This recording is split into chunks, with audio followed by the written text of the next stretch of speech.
Amen. It's Pastor Tim Cross. So glad you joined us. I want to take a look, really almost for a week or two, I want to take a look at one of the characteristics, biblical characteristics of manhood.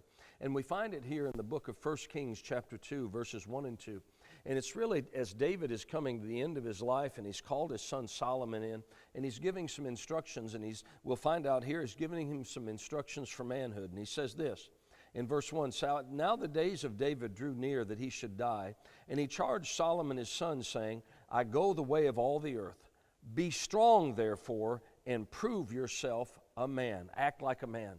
One of the things that David said in terms of manhood, and you know, if you parse that, you might see that a little bit different, but one of the characteristics of a man, of a true man, is a thing called strength. And I'm not necessarily talking about muscles. We have all this stuff today, you know, men with big muscles and exercise, and obviously I'm not one of those guys.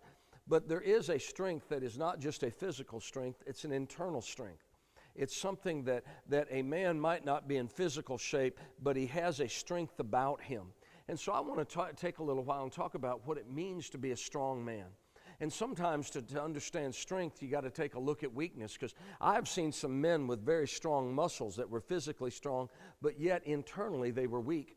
I remember I had a situation, you know, sometimes dealing with youth, the worst problem of dealing with youth is not dealing with the youth, but dealing with the youth's parents. And we had a couple of kids that did some dumb things, and we found out about it in a youth group meeting, and so we looked and we investigated and we found out what occurred. And so then we called the parents in, and we wanted to talk with the parents. And the parents of the young man involved they felt, you know, horrible and bad about it, and they were all apologetic. And then when we talked to the young lady's parents and we told them what had transpired and what have you, the mother blew a gasket and just went off on us.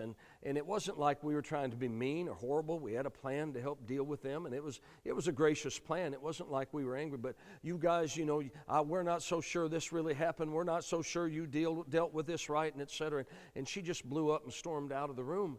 And I looked at the father, and I just sort of looked at him, and he said, I'm sorry, man, she gets this way, and, you know, I can't really do anything about it, and I agree with you guys 100%, but, you know, I don't want any trouble at home, so, you know, we'll just sort of, you know, I'll try to, you know, get over this kind of thing. And, you know, part of me, I'll be honest with you, I wanted to slap the guy and say, stand up and be a man. And here the man, he had physical strength, but he had no strength on the inside. And his wife ran everything, and his home was a mess. He ended up losing his home, losing his kids, etc. And I believe one of the reasons was because he had no strength. So the next few weeks, I want to talk about what are the characteristics of strength in a man, and then we're going to talk about how you become strong as a man. Look forward to seeing you